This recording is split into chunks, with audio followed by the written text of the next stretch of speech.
in the streets. We shall never surrender.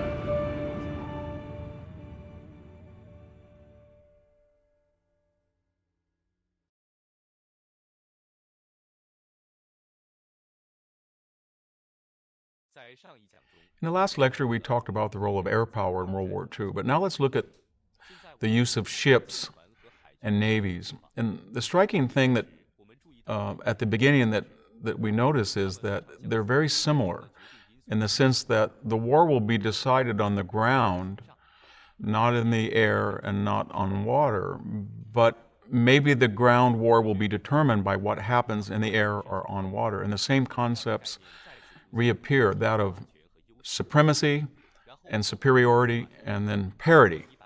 In other words, if you put assets, labor and capital and personnel out at sea, and the other side has a navy or warships that are roughly comparable, then you've wasted your investment. They will fight against each other, but they will not alter the calculus on land. If your ships are more plentiful, or they're better designed, or they're the right ships, or they're better commanded and they're better operated, and you can destroy a great number of the enemy's naval assets, then you achieve naval superiority, which means you can operate against land forces without too much worry of enemy opposition. If you achieve naval supremacy, then you're free to do whatever you want globally on the seas. You can import, export food, you can land troops wherever you want them, you can bombard the shore from naval batteries. So that was the point throughout the history of naval warfare, is to achieve naval supremacy so you can use those assets on water to enhance the war on the ground, which will ultimately be the arbiter of who wins and who loses. When the war broke out in 1939, again, there was the continental power of Italy and Germany and their Eastern European allies, along with the collusion of the Soviet Union under the Molotov-Ribbentrop Pact. But the United States was 3,000 miles distant in the Atlantic from the theaters in Europe, and even more so in the Pacific from what was going on in Southeast Asia and China. And so the question was, if you're an Axis power and you have declared war on the United States, as happened in December of 1941, how do you reach it? If you don't have four-engine bombers that can bomb the mainland, do you have a mechanism to send a ship over that can either, bombard the shore? Well, that, at best, that could be 20 miles. But do you have an aircraft carrier that can send bombers that hit Detroit? Again, the answer is no. So in the case of relative naval strength, the war breaks out with some pretty stark realities. Number one, Italy, which has the largest navy after the collapse of the French Navy in the Mediterranean, it has the largest navy in the Mediterranean, does not build a single aircraft carrier. Germany does not build a single aircraft carrier. It's almost analogous to their failure to achieve a four-engine bomber program. In other words, they do not have a mechanism to transmit naval power in a way that would hurt the mainland and the industrial center of their enemies in the United States or Russia, or along Russia's coast, or Great Britain. In contrast, the United States starts the war with 6 aircraft carriers, fleet carriers, that is larger or almost as large as 20,000 tons of displacement and above, and Britain has about 7. And more importantly, there's been a revolutionary change in thinking about naval power before the war starts that will see the United States create orders for more aircraft carriers than all of the navies combined in World War II. And Britain has the same change of thinking, at least on the drawing boards when the war breaks out. Now, the Axis have some advantages. Unlike air power, they haven't quite made the same catastrophic mistakes. They are captives to interwar naval thinking, which puts a great primacy on the battleship. According to the naval theories of the great strategist Alfred Mahan, the idea was that if you could destroy the enemy's warships at sea, then like a wolf among sheep, you could send a dreadnought or a battleship through an enemy convoy and just be unstoppable in your destruction. You could just fire salvo after salvo and nothing could stop you if you achieved naval superiority. So how did you obtain naval superiority? The answer was you build a battleship, and by 1939 they were pretty much standard in size because of arms limitation treaties in Washington and London. They were about 35,000 tons of displacement, 800 feet long, somewhere around 2,000 to 2,500 men operated these ships, and they had guns, maybe 9, maybe 6, maybe somewhere in between, of either 14-inch guns or 16-inch guns, and that meant they could fire a projectile about the size of a Volkswagen 20 to 22 miles. So the point of a battleship was to send your fleet surrounded by smaller, heavy cruisers, light cruisers, destroyers, find the enemy, and according to the theories of Mahan, destroy the enemy's fleet. Mahan was very influential because in the Russian-Japanese War in 1905, at the Battle of Tsushima, the Japanese Navy had destroyed Russian battleships and cruisers, and thereby was free to do whatever it wanted to the Russian merchant fleet, which was followed by an armistice and a de facto surrender on the part of the Tsar.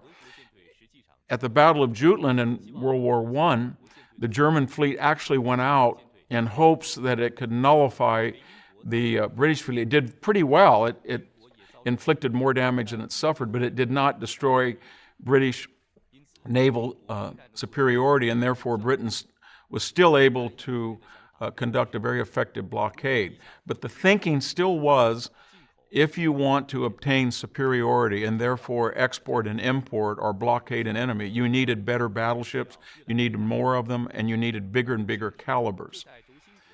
This manifested itself, unfortunately, in the Axis idea with, we're going to put a lot of investments. We can, instead of building 20 destroyers, we will build a 45,000-ton Bismarck and its sister ship, the Tirpitz.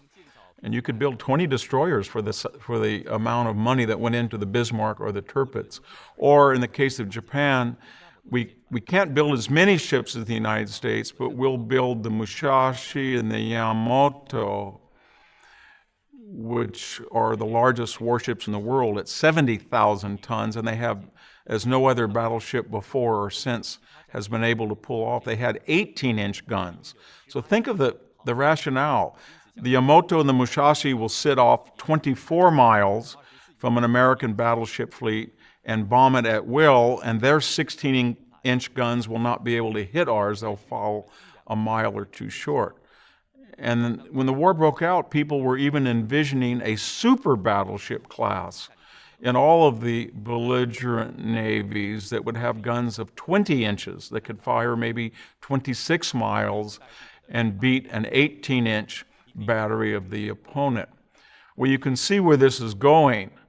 It means that certain navies are not being flexible and they're not being diversified. They're putting all of their scarce resources, or at least too many of their scarce resources, into bigger and fewer battleships. But the answer arises immediately. Well, a battleship has a killing radius of about 20 or so miles. But if you have an asset like an aircraft carrier, and it has 90 fighters, dive bombers, torpedo planes, and they can fly 200 to 500 miles and turn around and land on that carrier, then you can increase your radius of lethality tenfold over a battleship. But because battleships were so majestic, they cut such an awesome spectacle on the sea, and they were so invested in by the naval hierarchies, people didn't catch on when the war broke out to that reality. And so the history of naval power in 1939 to 1945 is simply a question of which navy will wise up and stop investing in battleships and divert that investment to aircraft carriers, submarines, destroyers that can attack merchant ships far more efficiently, or they can destroy other battleships in the case of carriers with air power. And the answer was that Italy and Germany lost that war. They did not build an aircraft carrier, as I said, but their effort to build U-boats, as successful in the case of Germany it was too little or too late. When the war broke out, for all the vaunted U-boat reputation in Germany gained from World War I, it still only had about 60 U-boats that were operable in the Atlantic or the Mediterranean. So what was going to happen in World War II was which side would increase their number of carriers. Japan started the war with 7 fleet carriers. The United States in the Pacific had only 3, the Saratoga, the Lexington, and the Enterprise. However, we were able to bring the Hornet and the Wasp over. That made 5. And then we put on order 27 Essex carriers, each one of which were better than any aircraft carrier in the world, along with orders for additionally battleships, cruisers, light cruisers, destroyers, and submarines that in their totality would be by 1944 larger than the German, the Italian, the Japanese, the Russian, and the British Navy put together. And so in the way of thinking among the Axis strategists, it was, we started this war, in the case of Germany, without a very good Navy. We invested heavily in battleships and battle cruisers.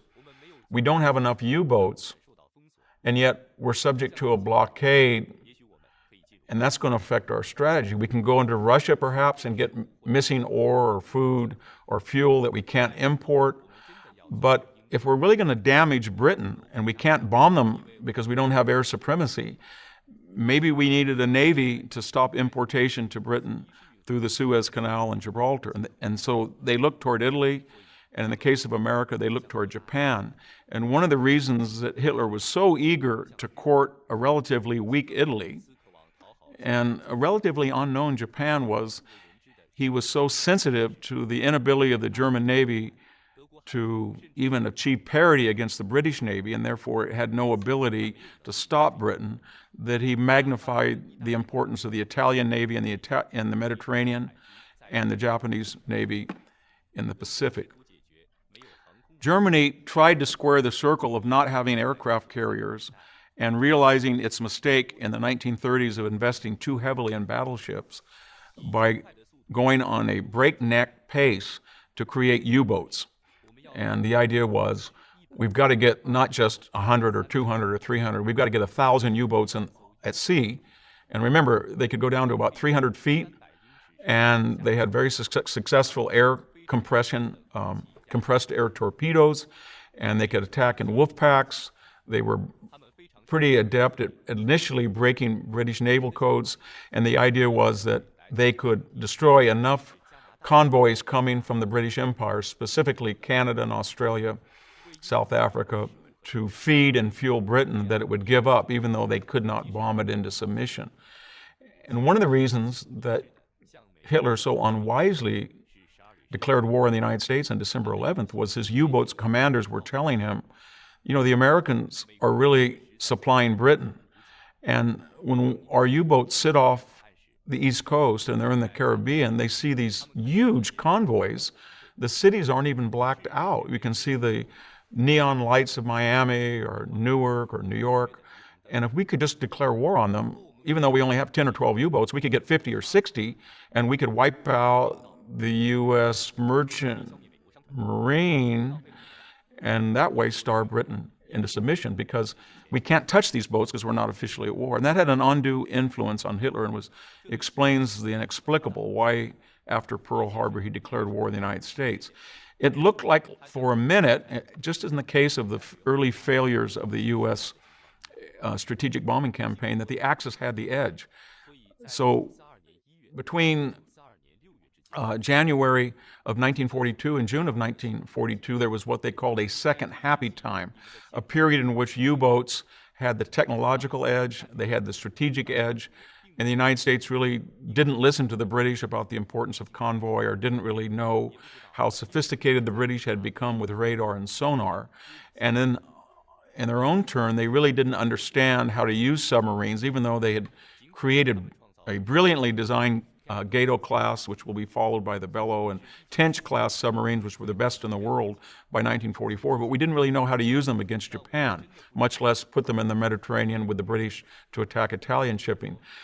But in this period, what the Germans called the Second Happy Time, they, for a brief moment, destroyed about 50% of all of the commerce and trade that going into the British Isles. And that was an unsustainable rate. And it looked like the U-boat campaign was going to be successful.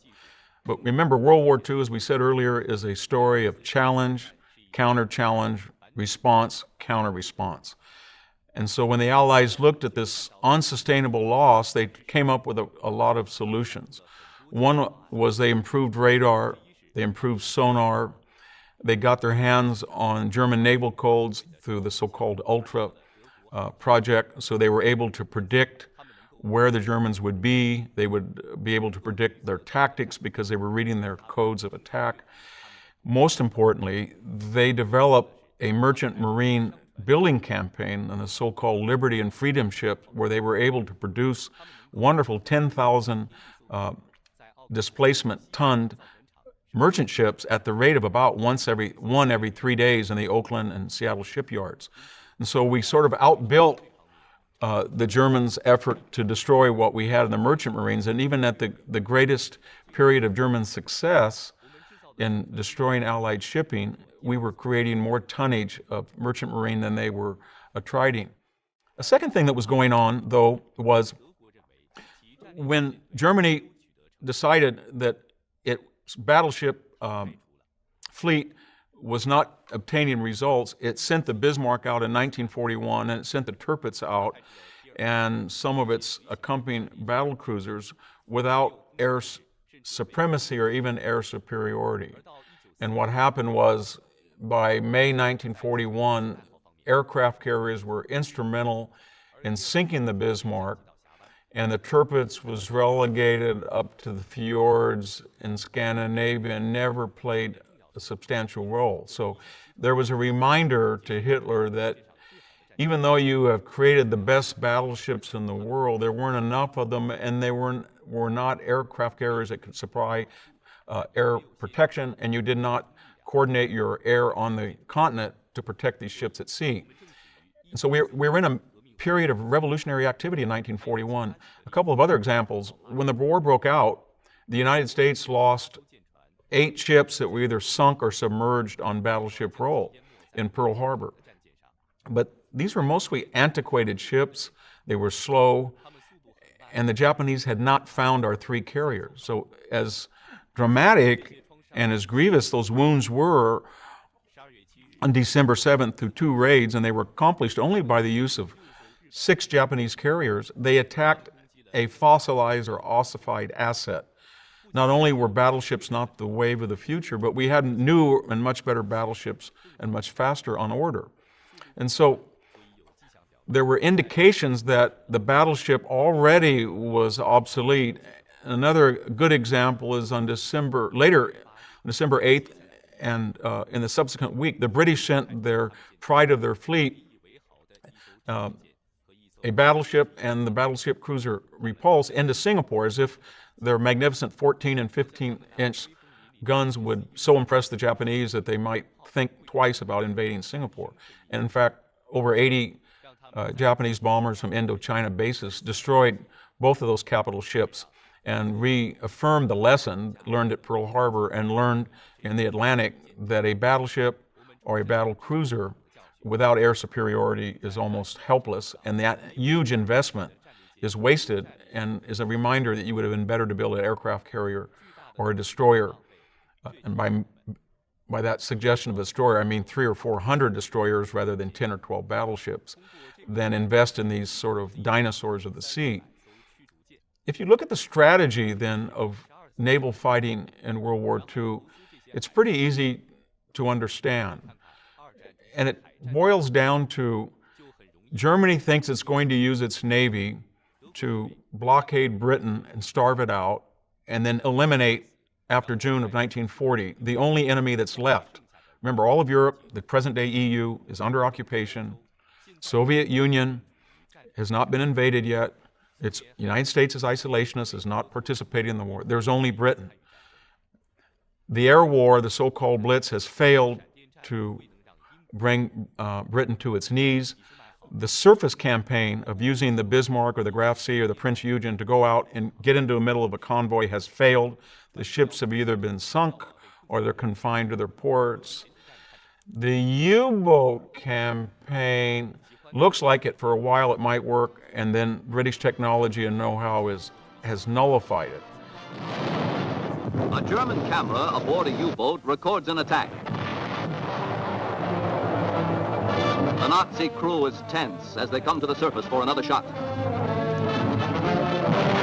Straight to the target. An American destroyer speeds in to attack. The enemy hears and rigs for diving. Down into the depths to try to escape the oncoming fighting ship.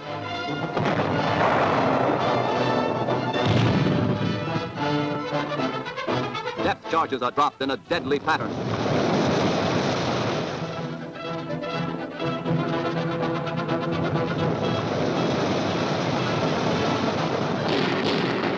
The Nazi is forced to the surface. Immediately, a torrent of gunfire is turned on the crippled sub. It is doomed.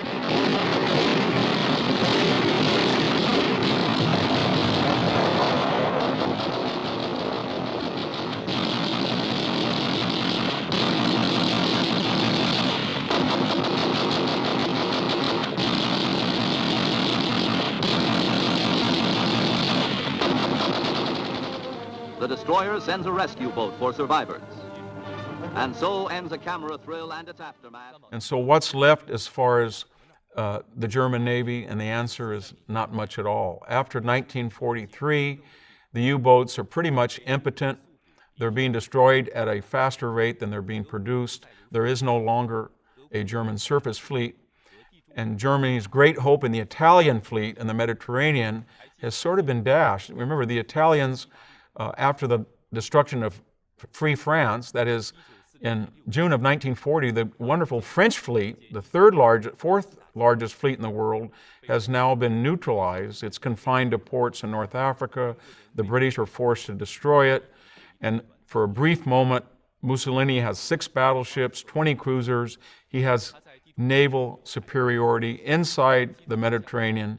Hitler is suggesting to him, if you just take Malta, we took Crete, we can then go into Gibraltar, maybe we can flip Franco and have the Spanish help us. Then we can unleash Rommel. He might get to the Egyptian border, go all the way to Suez, and we would have the Mediterranean as an Axis lake, and we could cut off all importation of strategic materials from the Middle East and elsewhere through the Suez Canal to Britain. The problem, of course, is that Italy has surface ships, and the surface ships are not like British surface ships. They don't have a night capability to fire effectively at night. They don't have radar, and they don't have crews and training and admirals like the British do. In a series of battles between early 1940 and 42, the Italian fleet is either destroyed or confined to its ports.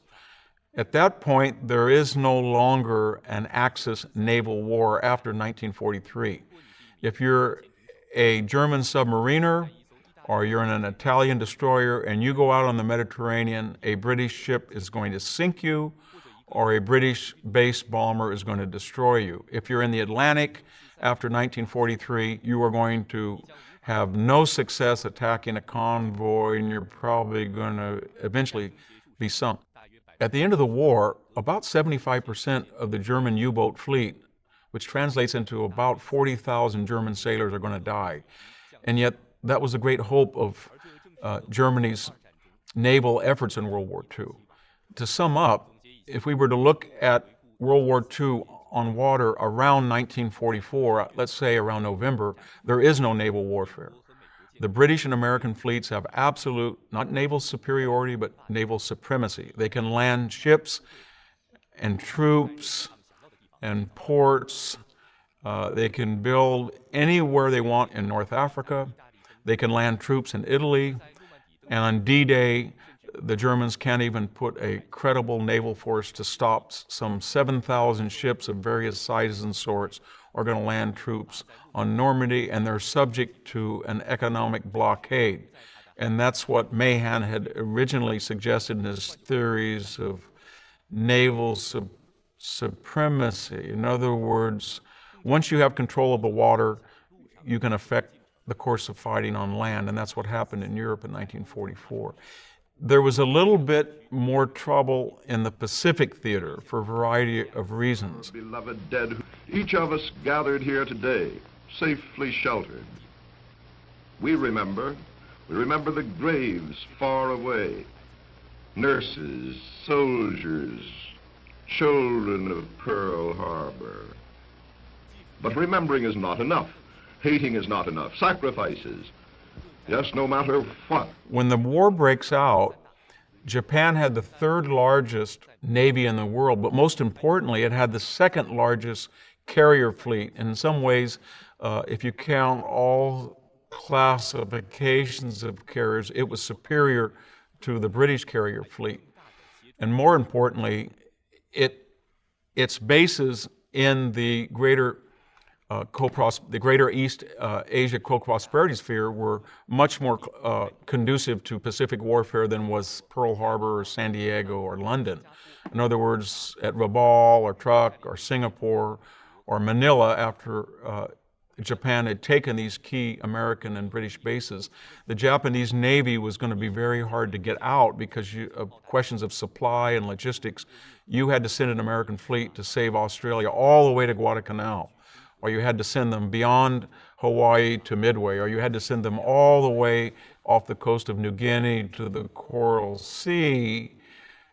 And yet the Japanese fleet was based in these rings of defense in the Pacific that made their logistic challenges much easier. And so the ultimate question of naval warfare in the Pacific would be, can the United States destroy these 6 or 7 fleet carriers, and can they destroy the means of production in Japan so they can't build more, while themselves creating a vast new carrier fleet? And by 1943, the answer is getting very close to resolution. In other words, if you count an escort carrier, which is about 7,000, 8,000, 9,000 tons, it's a brilliant idea of taking a light cruiser hull, putting a flat landing platform on it, and putting 60 planes, many of them still good but have been superseded by more advanced models. And you build, say, 100 of them, and then you have light carriers of 15 to 20,000 tons, and they can carry maybe 70 or 80 planes. And then you have fleet carriers of 30,000 tons, and they can hold maybe 100 planes. And you build 145 of these carriers, and each of them has a range of about 500 miles. Then you can achieve naval superiority. At the same time, you're unleashing a submarine campaign against Japanese commerce. You're trying to bomb Japan from February of 1945, and therefore you're going to stop the ability of the Japanese to build carriers. They only build about 5 or 6 fleet carriers in World War II, where we build 27, and they hardly build any light or escort carriers as well. So the story is that the United States starts World War II with losing its battleship fleet at Pearl Harbor, and it's kind of privately relieved. They think if those ships had been at sea, they were slow, they were of World War I vintage, we could have lost 15,000, 16,000 trained sailors. Thank God they were here. And more importantly, we have a new class of battleship, about 10 or 12 so-called fast battleship, the North Dakota, and eventually the Maryland, the California, but eventually we're going to have these 4 battleships of the Iowa class. And the result is, instead of going 22 knots or 23 knots, they're going to go 30 knots or 35 knots. They're all going to have 16-inch guns. They're going to have a high precision, high caliber barrels so that they can shoot a 16-inch projectile about 22 miles, and they can do so with more accuracy than a Japanese battleship. And most importantly, we're going to use these battleships in an innovative way that had not been true of Europe or even the Japanese. In other words, we're going to get to Japan by island hopping. we're going to go through two routes. We're going to go through New Guinea to the Philippines under MacArthur and the Army, largely Army divisions, and then Nimitz and the Marines will go to Truk. They're going to go to Peleliu. They're going to go to Iwo Jima, Okinawa, the Mariana Islands. And as they do so, we're going to use these battleships to pull up alongside these islands and use these enormously lethal barrels, not against other battleships, but to pound Japanese installations on the island. And we have, with the resurrected battleships, 4 of them that were lost at Pearl Harbor and the 12 that built during the war, we're going to have 16 battleships, about 45 heavy cruisers that have 8-inch guns, another 20 or 30 light cruisers that have 6-inch guns, and we're going to build the largest number of destroyers in the world, almost 400 of them with 3 and 4-inch guns. And the result will be each time we target an island, not only will Japanese submarines not be able to get within the rings of protections of the destroyers, light cruisers, battleship carriers, but hand in glove with the carriers, the battleships will pound the coral installations and reinforced concrete bunkers of the Japanese, and the carriers will sit there and pound them with constant air sorties. Again, predicated on the idea of achieving naval superiority and destroying the Japanese fleet. Warships of the task force hurl salvos of shells. The Japanese vessel is shot up by the planes that dive with blazing guns.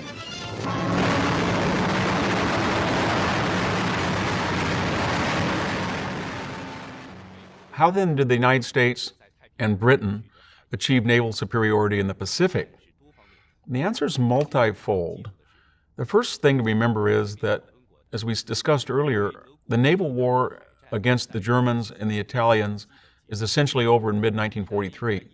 Italy is knocked out of the war for all practical purposes in June and July of 1943, and its fleet is confined to its harbors. Germany, to the degree it has a surface fleet, it's either in hiding or it's damaged, it's in dry dock. Its U-boat fleet, while there are still U-boats, 200 or 300 active, they're isolated, their codes have been broken, and technologically they have lost the race to evade British detection or American detection. What that meant in the Pacific was that each time a British shipyard or an American shipyard built a transport ship or built a submarine or a destroyer or a cruiser or a battleship or a carrier, there was no longer a European first idea, Pacific second. It was, we've kind of bifurcated our assets. So tanks, artillery, Army divisions, they tend to go to Europe. Most of the strategic bombers go to Europe. But now we're free because there's not really a worry about an Italian and German Navy to shift all of our assets, literally, carriers and battleships, in the American case, to the Pacific. And that was coupled with an enormous increase in American shipbuilding. At the Kaiser shipyards in Richmond, California, the SS Benjamin Warner, last Liberty ship to be built on the Pacific coast, stands ready for launching. Kaiser shipyards will now manufacture the new, larger, and faster Victory ships for the Allies. The SS Benjamin Warner takes its place in the great fleet of American-built merchant vessels. And so we're flooding the Pacific with American merchant ships, and they are being escorted by 300 to 400 destroyers, and we have a fleet of over 200 submarines that are operating out of Pearl Harbor. And the result of it is then we're bringing naval assets to the Pacific from the Atlantic theater, or when we build new ones, we no longer think that we have to divert very many to Europe. So it's pretty much a war of Japan versus the entire naval potential of the United States and to a lesser extent of Great Britain. Second thing to remember is that there is a technological revolution going on. And while a carrier is a static asset, in other words, when you build the Lexington or the Saratoga or the Enterprise, they can't be radically improved too much because they're already built and they're at sea. it's not like having a battleship. Once you have a 16-inch gun, you're stuck with a 16-inch gun. You can maybe get a different size powder charge, but you're stuck with it. Once you have a carrier, you're not stuck with the airplane. And what's happening between 42 and 45 is that the Japanese are not investing in pilot training, and they don't have the fuel to conduct training missions, but most importantly, the best fighter in the world, you could argue, was the Model Zero, the Mitsubishi Zero, which was the terror of the skies over China and Southeast Asia in 1939 and 40, superior to the American P-39 or P-40 or Wildcat, but not so true by 1943, so in 1944. So when these new fleet carriers, the Essex class, come online, they are better than their Japanese counterparts. In fact, they're much better than earlier carriers as defined by the length of the deck, fighting technique, speed, reliability. But most importantly, they have a different type of airplane now. And we have learned to put, not a Wildcat, we have the ability to put a Hellcat. So what does that mean? It means the speed of an American fighter craft on an aircraft deck is no longer 270 miles, but it's nearly 400 miles an hour. And it's no longer carrying 3 or 4 or 5 machine guns, but maybe 8. And it no longer has a range of 250 miles, but maybe 5 or 6 or 700 miles. And it no longer has a coffin-like plane, the Devastator torpedo bomber, that can only go about 100 miles an hour with a torpedo, but it has an Avenger torpedo bomber with twice the range and twice the speed. And the same thing is through the Dauntless dive bomber versus the new Helldiver dive bomber.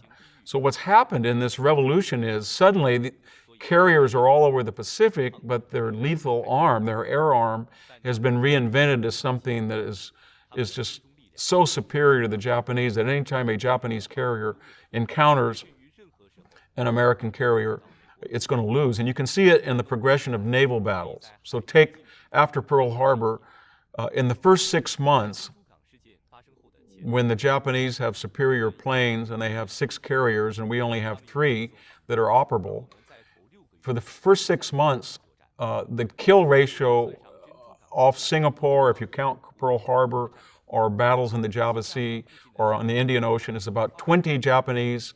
The Japanese kill about 20 Allied sailors to every 1 they lose. And in terms of tonnage, it's about 30 to 1. And then something happens. Americans start to produce more planes, better pilots, and they have better commanders. So for all of the vaunted reputation of Admiral Yamamoto, he did not order a 3rd strike at Pearl Harbor, which might have knocked out the oil production. He did not order his carriers after the Battle of Coral Sea to pursue and destroy the United States fleet. He split his forces at Midway. The United States Admiralty is not making those mistakes. Japanese admirals, for supposedly being so audacious and risk takers, they understand they have a static fleet. And when they lose a carrier, they're not going to get it replaced easily. So they become very timid.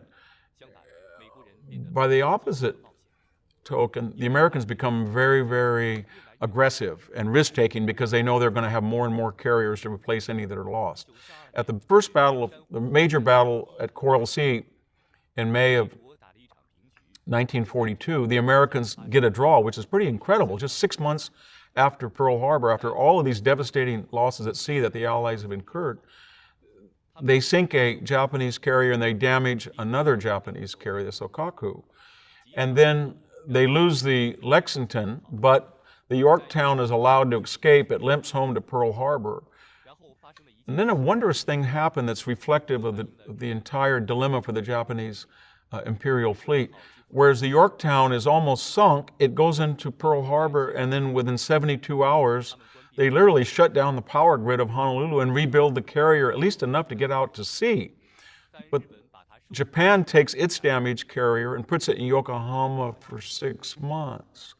It doesn't replace the air crews. So you can see that there's subtleties to naval warfare that we really don't pay attention to. How big is your maintenance crew? How big is your training crew? How good is your decision-making at the admiralty level? And the United States is starting to see that with Halsey and Spruance and Nimitz and Ernest King at the chief of naval operation, we have a vaunted advantage. The next great battle at Midway, we still only have the Enterprise and the Hornet, but we somehow get the Yorktown back that the Japanese think is sunk. Meanwhile, the Japanese, their two great fleet carriers, one has lost too many planes at Coral Sea, the other was damaged.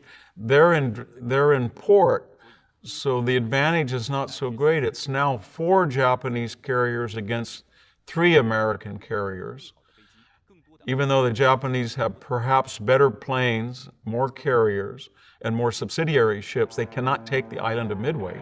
In a devastating series of reverses, the American fleet will destroy all 4 of the Japanese fleet carriers at Midway. And at that point, you can make the argument that Japan no longer has naval superiority in the Pacific. It doesn't have, the Americans don't have superiority themselves, it's more like parity. But in the long term, you can see that the trends will not be good for the Japanese because we're training more planes. We're going to eventually send over 100,000 planes.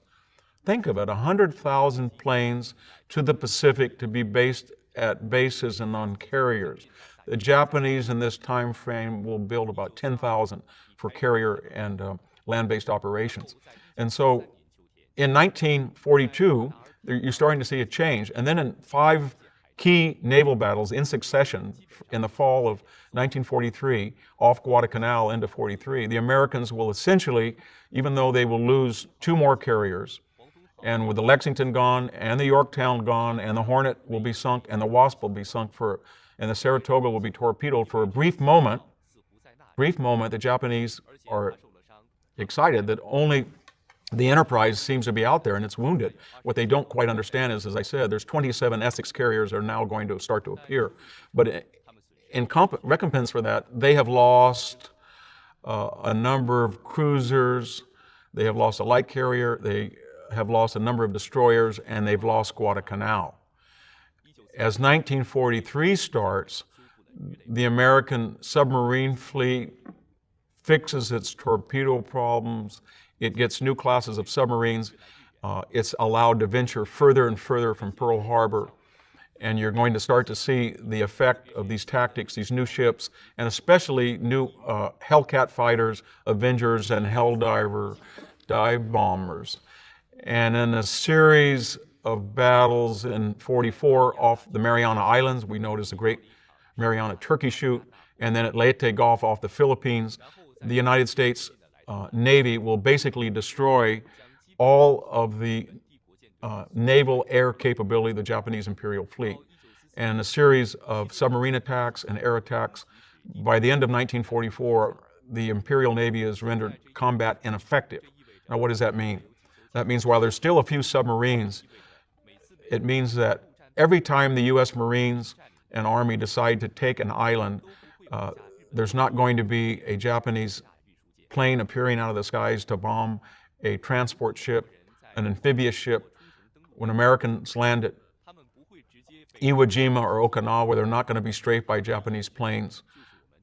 And their only resort will be, as we discussed earlier, a desperate attempt to revive a naval arm or even an air arm through kamikaze. But it will mean that the United States can supply oil, munitions, and repair parts anywhere it wants in the Pacific, and it will start to, as in the case of an onion, peel away layer after layer after layer of the Japanese empire. And it will do so by fighting a war completely different than what it fought in Europe. And this is really important to understand the calculus of World War II. We get caught up in this notion of, well, we diverted 70% of our material and our labor to Europe because Hitler was deemed the greater threat, and then we shorted the Pacific War. And it wasn't that simple, as nobody in their right mind understood the capabilities of the U.S. economy. At the end of the war, in terms of gross domestic product, the United States is producing more goods and services than Russia, Japan, the defunct Italians, the Germans, and the British Empire combined. And what that means is that they are able to conduct two wars simultaneously through the greater industrial production of all their enemies and allies combined. And more importantly, they tend to be complementary rather than antithetical. By that I mean when you build a tank, you can send some to the Pacific, but you usually send it to Europe. When you build a 105 or 155 millimeter howitzer or gun, you send it to Europe. If you have a P-51 or a P-47 or a B-17, you use it more in Europe. Same is true of the B-24. However, if you're building submarines, if you're building cruisers, destroyers, battleships, carriers, carrier craft like the Hellcat fighter or the Corsair marine fighter, you can direct, or the B-29 heavy bomber, you direct all of that to the Pacific. And because Britain at the same time is fighting in Burma and trying to protect India, and because of the demise of the Italian and German fleet, Britain is doing the same thing. It's sending its carrier and battleship fleet to the Pacific, and this reaches a crescendo, as I said, in early 1945, where the Japanese imperial fleet has disappeared from the Pacific. As large as it is, as formidable as it is, it's a huge, vast ocean. But by mid-1945, the American fleet can do what it wants. It can supply, it can deploy wherever it wants. And the hope of the Japanese war effort itself, that is, the Japanese imperial fleet, the dream of Admiral Yamamoto, is now dashed. And it will be simply a question of whether the fleet, as in the case of the air arm, will be so superior to the Japanese, whether it will preclude a land engagement altogether. So far we've talked about air power and naval power in terms of redirecting fighting on the ground up into the air at sea, on the premise that if you were able to achieve first superiority and second supremacy, then those theaters could be redirected to the ground. That is, you could use ships to attack or ground forces, or to augment or enhance ground forces, or you could do the same with planes. But central to that argument is the ground is where the action is. The ground is where the war will be won or lost. In our next lecture, we're going to see why that is so and why the Allies were able to defeat Germany and Italy and Japan on the ground.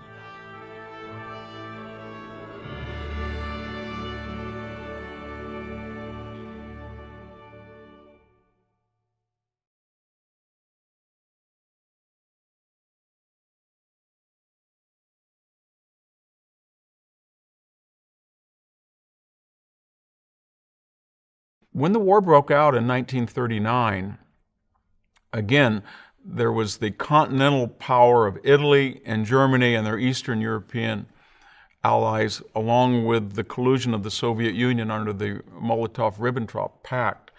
But the United States was 3,000 miles distant in the Atlantic from the theaters in Europe, and even more so in the Pacific from what was going on in Southeast Asia and China. And so the question was, if you're an Axis power and you have declared war on the United States, as happened in December of 1941, how do you reach it? If you don't have four-engine bombers that can bomb the mainland, do you have a mechanism to send a ship over that can either, bombard the shore? Well, at best, that could be 20 miles. But do you have an aircraft carrier that can send bombers that hit Detroit? Again, the answer is no. So in the case of relative naval strength, the war breaks out with some pretty stark realities. Number one, Italy, which has the largest navy after the collapse of the French Navy in the Mediterranean, it has the largest navy in the Mediterranean, does not build a single aircraft carrier. Germany does not build a single aircraft carrier. It's almost analogous to their failure to achieve a four-engine bomber program. In other words, they do not have a mechanism to transmit naval power in a way that would hurt the mainland and the industrial center of their enemies in the United States or Russia, or along Russia's coast, or Great Britain. In contrast, the United States starts the war with 6 aircraft carriers, fleet carriers, that is larger or almost as large as 20,000 tons of displacement and above, and Britain has about 7. And more importantly, there's been a revolutionary change in thinking about naval power before the war starts that will see the United States create orders for more aircraft carriers than all of the navies combined in World War II. And Britain has the same change of thinking, at least on the drawing boards when the war breaks out. Now, the Axis have some advantages. Unlike air power, they haven't quite made the same catastrophic mistakes. They are captives to interwar naval thinking, which puts a great primacy on the battleship. According to the naval theories of the great strategist Alfred Mahan, the idea was that if you could destroy the enemy's warships at sea, then like a wolf among sheep, you could send a dreadnought or a battleship through an enemy convoy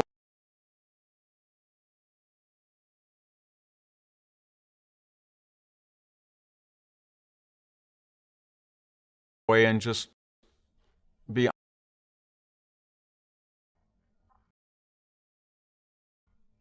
again. There was the continental power of Italy and Germany and their Eastern European allies, along with the collusion of the Soviet Union under the Molotov-Ribbentrop Pact. But the United States was 3,000 miles distant in the Atlantic from the theaters in Europe, and even more so in the Pacific from what was going on in Southeast Asia and China. And so the question was, if you're an Axis power and you have declared war on the United States, as happened in December of 1941, how do you reach it? If you don't have 4-engine bombers that can bomb the mainland, do you have a mechanism to send a ship over that can either, bombard the shore? Well, at best, that could be 20 miles, but do you have an aircraft carrier that can send bombers that hit Detroit? Again, the answer is no. So in the case of relative naval strength, the war breaks out with some pretty stark realities. Number one, Italy, which has the largest navy after the collapse of the French Navy in the Mediterranean, it has the largest navy in the Mediterranean, does not build a single aircraft carrier. Germany does not build a single aircraft carrier. It's almost analogous to their failure to achieve a 4-engine bomber program. In other words, they do not have a mechanism to transmit naval power in a way that would hurt the mainland and the industrial center of their enemies in the United States or Russia, or along Russia's coast, or Great Britain. In contrast, the United States starts the war with 6 aircraft carriers, fleet carriers, that is larger or almost as large as 20,000 tons of displacement and above, and Britain has about 7. And more importantly, there has been a revolutionary change in thinking about naval power before the war starts that will see the United States create orders for more aircraft carriers than all of the navies combined in World War II. And Britain has the same change of thinking, at least on the drawing boards when the war breaks out. Now, the Axis have some advantages. Unlike air power, they haven't quite made the same catastrophic mistakes. They are captives to interwar naval thinking, which puts a great primacy on the battleship. According to the naval theories of the great strategist Alfred Mahan, the idea was that if you could destroy the enemy's warships at sea, then like a wolf among sheep, you could send a dreadnought or a battleship through an enemy convoy and just be unstoppable in your destruction. You could just fire salvo after salvo and nothing could stop you.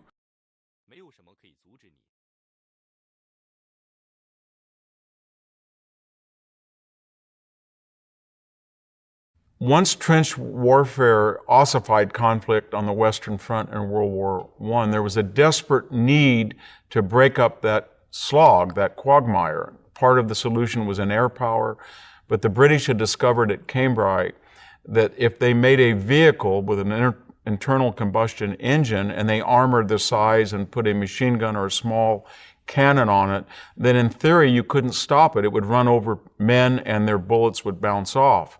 And out of that experience of somewhat limited success, but nevertheless success of getting through German trenches, there became a race to make armored vehicles. And in fact, the end of World War I, there were several thousand tanks in the American and French and British Army, although the Germans really didn't build any at all.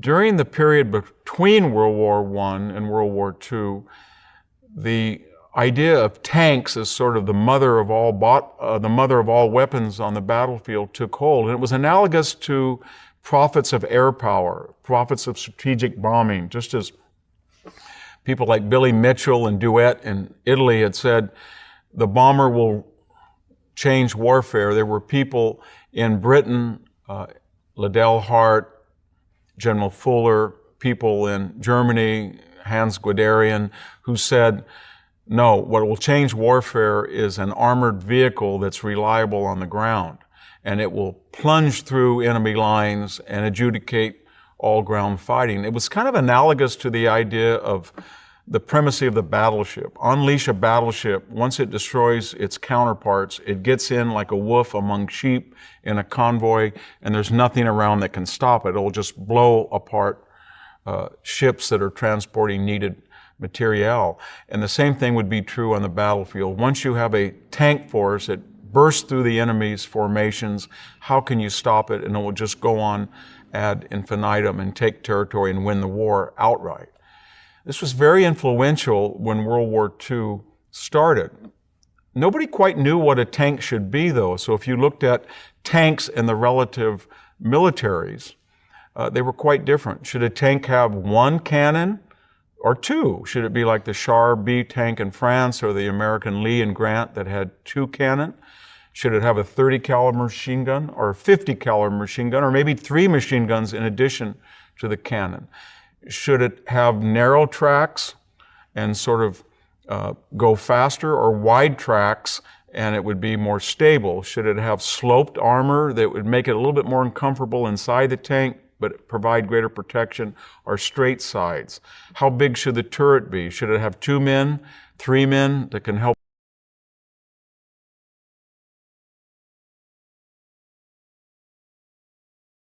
Once trench warfare ossified conflict on the Western Front in World War I, there was a desperate need to break up that slog, that quagmire. Part of the solution was in air power, but the British had discovered at Cambrai that if they made a vehicle with an internal combustion engine and they armored the size and put a machine gun or a small cannon on it, then in theory you couldn't stop it. It would run over men and their bullets would bounce off. And out of that experience of somewhat limited success, but nevertheless success of getting through German trenches, there became a race to make armored vehicles. And in fact, the end of World War I, there were several thousand tanks in the American and French and British Army, although the Germans really didn't build any at all. During the period between World War I and World War II, the idea of tanks as sort of the mother of all weapons on the battlefield took hold. And it was analogous to prophets of air power, prophets of strategic bombing, just as people like Billy Mitchell and Duet in Italy had said, the bomber will change warfare. There were people in Britain, Liddell Hart, General Fuller, people in Germany, Hans Guderian, who said, no, what will change warfare is an armored vehicle that's reliable on the ground, and it will plunge through enemy lines and adjudicate all ground fighting. It was kind of analogous to the idea of the primacy of the battleship. Unleash a battleship, once it destroys its counterparts, it gets in like a wolf among sheep in a convoy, and there's nothing around that can stop it. It'll just blow apart ships that are transporting needed materiel. And the same thing would be true on the battlefield. Once you have a tank force that bursts through the enemy's formations, how can you stop it? And it will just go on ad infinitum and take territory and win the war outright. This was very influential when World War II started. Nobody quite knew what a tank should be, though. So if you looked at tanks and the relative militaries, they were quite different. Should a tank have one cannon or two? Should it be like the Char B tank in France or the American Lee and Grant that had 2 cannon? Should it have a 30 caliber machine gun or a 50 caliber machine gun or maybe 3 machine guns in addition to the cannon?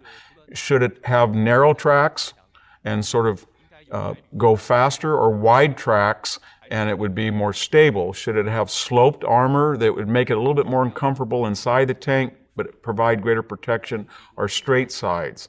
How big should the turret be? Should it have 2 men, 3 men that can help load? Should it have a radio?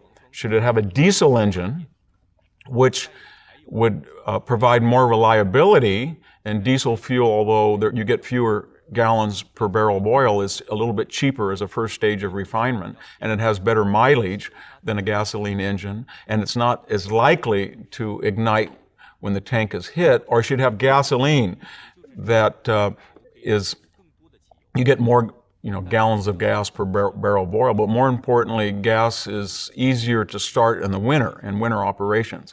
So there's this great conundrum that nobody quite knew what a tank should look like, even what it should be. How big should the gun be? 37 millimeters, 50 millimeters, 75 millimeters?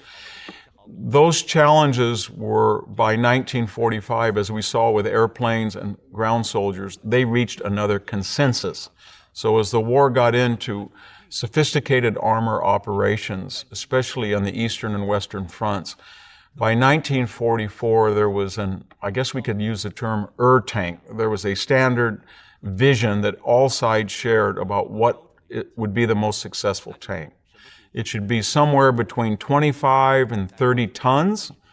Anything bigger than 30, it was hard to transport. It was hard to cross bridges with it. Anything less, and it was too vulnerable. It could be easily destroyed by artillery or air power or other tanks. It should have tracks that are wider so it could prevent slippage. It should have a low profile. It shouldn't be like a Sherman tank that stuck up too high and made an easy target. It should have a gun that was at least 75 millimeters and preferably 76 or even 88 or 90 millimeters. And although the Germans never really built a diesel-fueled tank, the Americans only did a few Sherman models that were diesel-fueled, and the British didn't use diesel at all. The Russians, with their T-34 tank, had discovered that diesel was the ideal fuel because of problems of igniting that gas offered. And their diesel aluminum engines were very, very efficient. They were reliable. So at the end of the war, the idea was you want a 30-ton tank with 76 millimeters and above. It should be diesel-powered, etc. But it took thousands of tank crews to be killed and wounded to find out what was the preference